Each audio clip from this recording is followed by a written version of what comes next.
So once you click onto MT5, i.e. the app ideally on Apple, because that's what I'm using. I know some of you guys don't have Apple, but I'm just showing you what I do. You'd have to fathom it out through the normal Android version. Okay, so typically you'll get your accounts here in the top left hand corner. We've obviously got a live account going at the moment. You've got all your logins, which obviously I'm going to have to star out. Okay, so what you do is you go into here, top on your account. Basically, you add an account to this section. Pardon me, section on your left hand side. Okay, you click back onto your credentials. This is the thing that you need to find here, FTMO demo, right? So the server we're using is obviously FTMO something or other, which you're going to see in a minute. There's various options. So we need FTMO demo, which we know, we don't need to copy that. We need to copy this login, flick back to your MT5, FTMO, okay?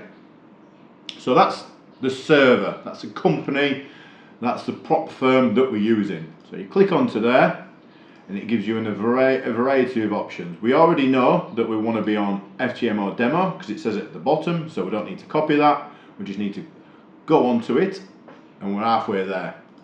Then copy the login as we've seen here, yeah, and copy the password, okay? So we copy that, stick it in there, and we should be able to sign in. So there we go.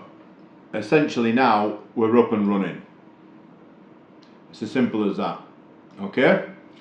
What I do is I build my trading watch list. So I'll show you how to do that very briefly. It gives you here the quotes, as they call it. I call it a watch list. So what I do is I delete them all and I go in per section across everything. All my IG is the same, my TD365 is the same, my Vantage is the same, my FTMO is the same. So if I do pick up my phone, or I do pick up the iPad, or I do pick up the iMac, it's all the same. You know, if I go third one down, it's going to be whatever it is, okay? Which we'll do together. So much so, I'm going to look at the watch list from my previous IG or whatever it is, and then I'll read them out to you how I do it, okay? I go into all of these and I delete them one by one. Cat's jumped off me now, so I can manoeuvre slightly better. Leaving only the DAX in there, quite obviously. So I want to look at how to add. So I typically only trade indices. On here, these are CFDs, so there should be and could be a bit of tax implications once you start earning a few quid, okay? So I go Japanese market, the N225, even though I don't trade it as much now, because I found that I was getting up at sort of 6, jumping on there for 7, then onto the Hang Seng, as well as the live calls. And before I knew it, it was 11, 12 o'clock, my head would be smashed. I'd be going to the gym, you know, I'd come back, shower straight onto the European Open. It was a little bit too much, but nevertheless, I'll show you the list in question. Then I go onto the Hang Seng, okay? Then what I do to split it up, because I'm a little bit OCD and a little bit strange, I'll put Bitcoin in there just to break it up, you know, so I've got the Asian and a Bitcoin. And then I'll go into the European session, which is typically the FTSE. The DAX is already in there. Then I'll go S&P 500, Dow Jones, and NASDAQ.